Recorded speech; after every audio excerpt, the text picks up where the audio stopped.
Hi, my name is Lori, and I was recently diagnosed with stage 1 invasive DCIS ductal carcinoma, grade 3, triple negative breast cancer. Now, I really won't be going over a lot of medical terminology and things like that in my videos, but I would like everyone to follow along in my journey.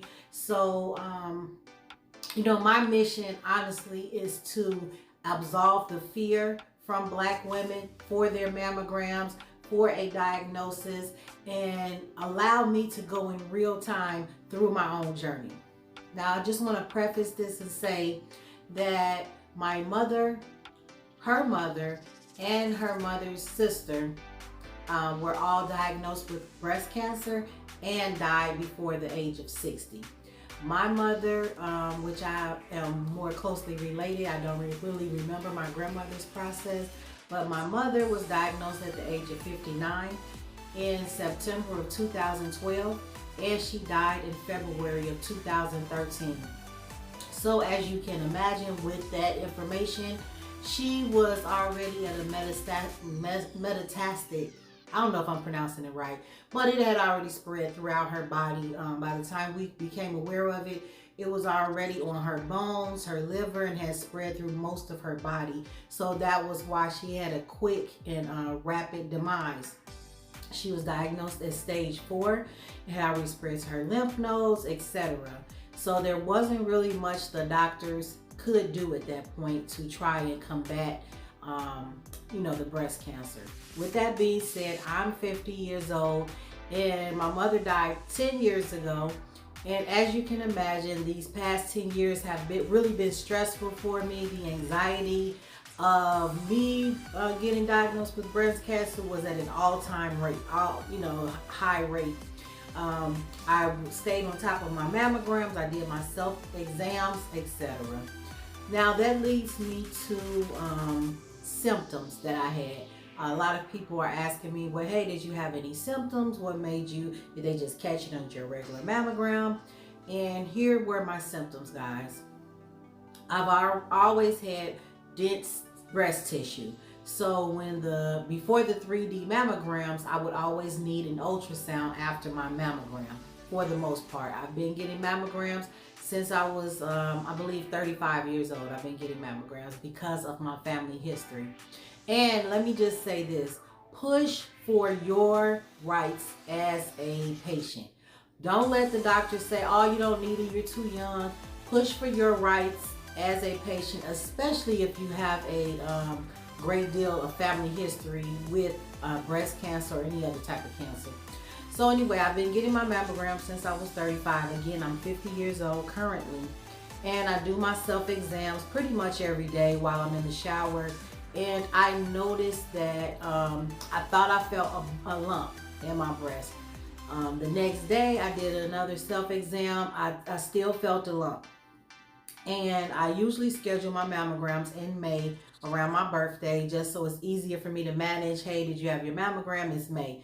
And if you aren't able to keep track of your mammograms, if you have the same insurance, you can always look back at your insurance and see when and where you had your last mammogram.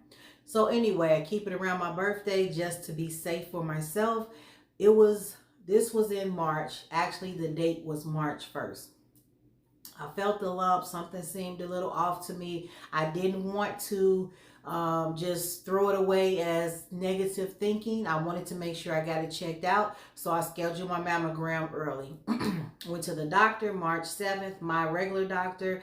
He sent a referral for my mammogram. I had my mammogram I had the doctor's visit, I think March 3rd or 4th. Had my mammogram March 7th. 2 days later, they called me, wanted me to come back in. The tech said that they thought they saw 2 nodules in my right breast, which is where I thought I felt the lump. 2 nodules, so I scheduled a mammogram, which wasn't until the 27th. And it is a lot of anxiety to have to wait for that appointment because it was over 3 weeks that I had to wait for the appointment. So March 27th, I had an ultrasound while I was there. The ultrasound technician said that she saw 4 nodules. She called the radiologist. Please forgive me if I fumble over my words. This is very new to me. I'm trying to not cry and keep it together. So please excuse me any fumbles or mishaps. I don't want to record this again. So the 27th, I'm at my ultrasound. She calls the radiologist, sends over the film for the radiologist to look at. She says immediately that she wants me to get a biopsy. Um, First time that I've ever had to get a biopsy, so I'm totally nervous. Totally nervous. Along this process, my older sister, my dear sister, was with me along every step of the way, and as well as my husband. I kept it between the two of them because, you know, this is something you don't want to alarm your friends and family with if you don't need to. So I kept it with my husband and my sister during this time so that they could help me along the journey. The 29th, March 29th of 2023, I had a biopsy in 4 different areas of my breast, including one lymph node that the radiologist looked of concern to her. So when I went for my biopsy, it was very, very excruciating pain. For them to take the 4 areas, I was there almost 3 hours or a little over 3 hours for them to actually complete the biopsy. Again, 4 different areas at one time. I really believe the doctor should put you to sleep for that process. It was just terribly painful. And I've had 3 children with natural childbirth and no medicine. Anyway, I digress. And guys that do choose to follow me, I promise you this will not be a sad series of sad stories. This is going to be triumphant. This is going to be a pathway to women to go ahead and get your mammograms, go ahead and check your breast, even if you are diagnosed with breast cancer, to keep pushing through. So anyway, the radiologist at that time told me, hey, Lori, you know, I just want to prepare you that I do believe at least 2 of these nodules are positive. She definitely told me that at that time, although like she explained, she could not give me a medical diagnosis until the pathology reports came back from the biopsy. It was a Wednesday at that time. She told me it may come back on Friday, it may come back on Monday. You know, we're going to process it as soon as possible because I am very concerned about this. So the results came back on a Friday night. Actually, they had just left the office because it was about 5:05 p.m. or something like that. I didn't look at the report because it comes through on your medical chart before even the doctor's office gets the results. So you can read them, or you can wait for the doctor's office to call you, or you can call and say, hey, I got the results. You know, can you go over them with me? I was very anxious, so I called my sister. We went over the results together. I'm like, it's cancer.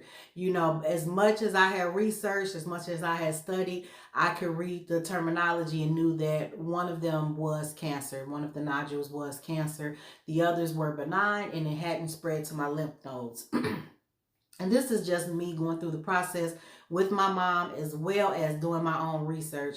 I knew that.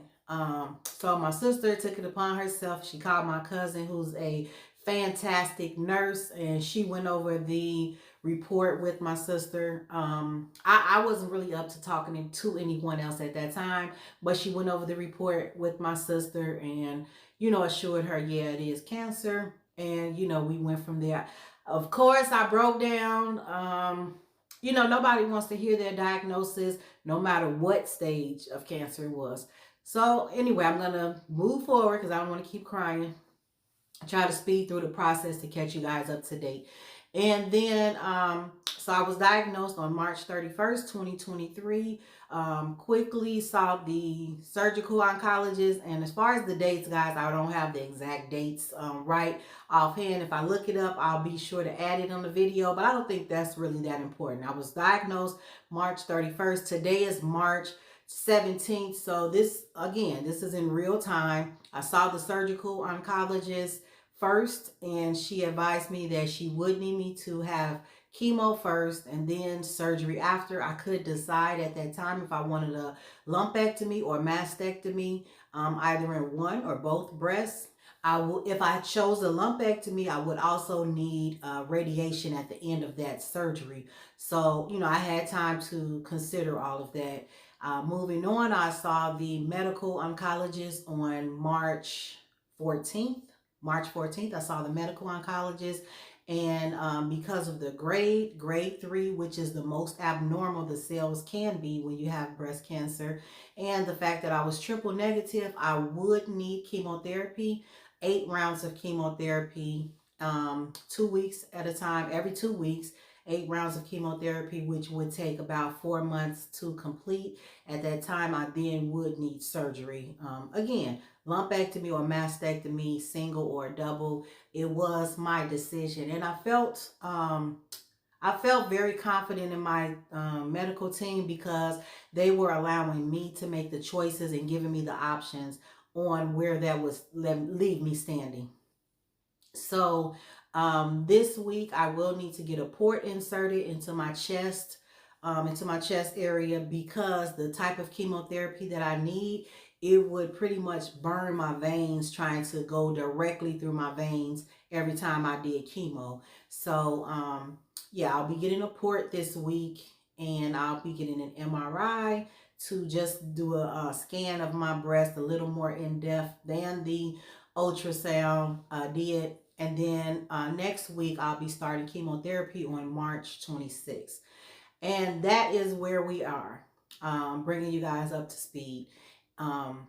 So again, please follow this journey. If you have a loved one that has a breast cancer diagnosis, if you have a breast cancer diagnosis, I would love to dialogue, encourage each other. If you have friends or family, co-workers, etc., I will be giving healthy tips on how you can navigate giving your own support, your own encouragement, and making them feel just a little bit better. And yeah, all of that, all of the above. So again, follow me on my journey. The next video I will do is, hey, how to handle someone in your life that has been diagnosed with breast cancer. What I found that has helped me to really stay positive. A few tips, things that really have helped me to stay positive during this journey.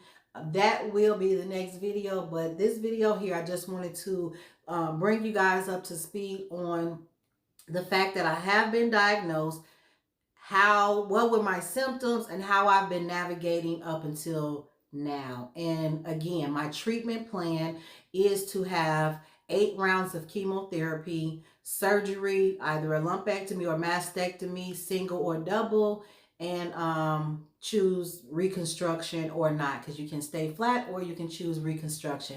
So follow me in real time as I make these decisions and navigate along the way. Honestly, I'm not being rude, but I'm not looking for advice. I'm really just sharing my journey. That's it. I'm not saying it's the way to do things. Just honestly sharing my journey and the decisions that I'm making with my friends and family, and my doctors and my medical staff. Oh, my medical team is UT Southwestern in Dallas, Texas. They are a great team. My surgical oncologist is Dr. Angela Farr. Dr. Peswani is my medical oncologist. My plastic surgeon will be Dr. Haddock if I choose so.